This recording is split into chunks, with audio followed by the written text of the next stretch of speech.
All right, what's up, guys? Welcome to Promotech. Thanks for tuning in. The Pixel 11 looks familiar on the surface, but underneath that safe design, Google is quietly shifting some of the most important foundations of a smartphone: performance, repairability, and even how cameras evolve.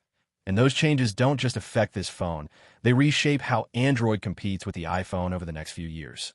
Let's dive right into the video, because this is where things get interesting.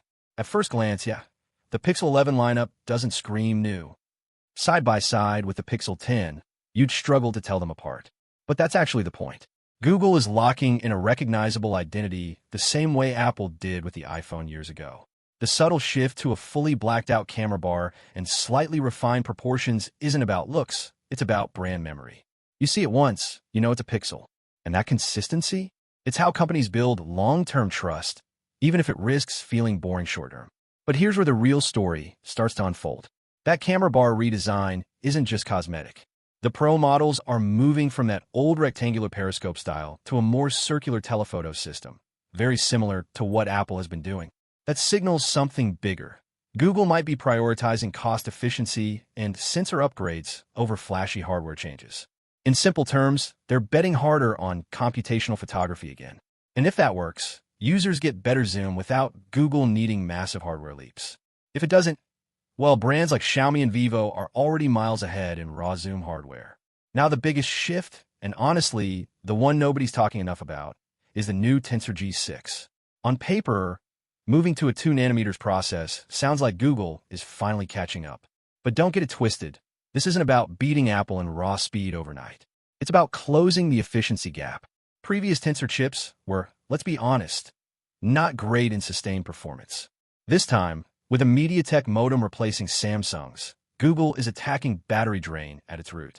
That's huge, because for everyday users, consistency matters way more than benchmark numbers.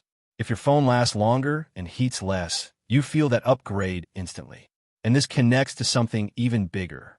Google increasing charging speeds to 45W and potentially moving toward removable batteries?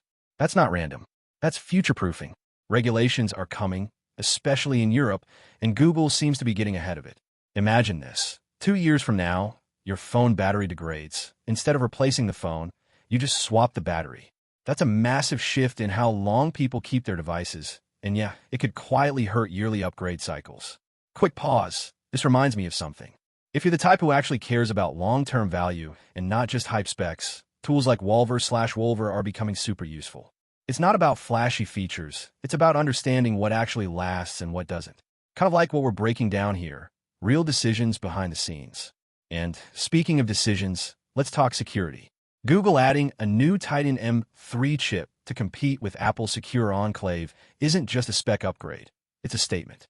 Pixels have always been smart, but now they're trying to be trusted. That matters more than ever with AI features, on-device processing, and personal data living inside your phone. This is Google saying, we're not just catching up, we're taking control of the ecosystem.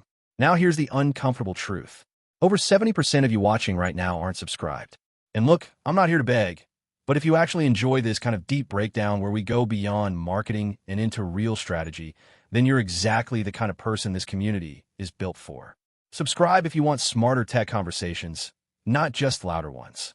So when you step back and look at everything, the refined design, the camera direction, the efficiency-focused chip, the repairability angle, this isn't Google trying to beat the iPhone in 1 year. This is Google playing a longer game, slowly fixing weaknesses, quietly building strengths, and setting up a future where Pixels don't just compete, they challenge the entire upgrade cycle itself. And that brings up a bigger question. If Google nails efficiency, security, and longevity before Apple makes a similar shift, does the Pixel stop being the alternative and start becoming the smarter choice for most people? Take care and stay safe. I'll see you in the next one soon. Cheers.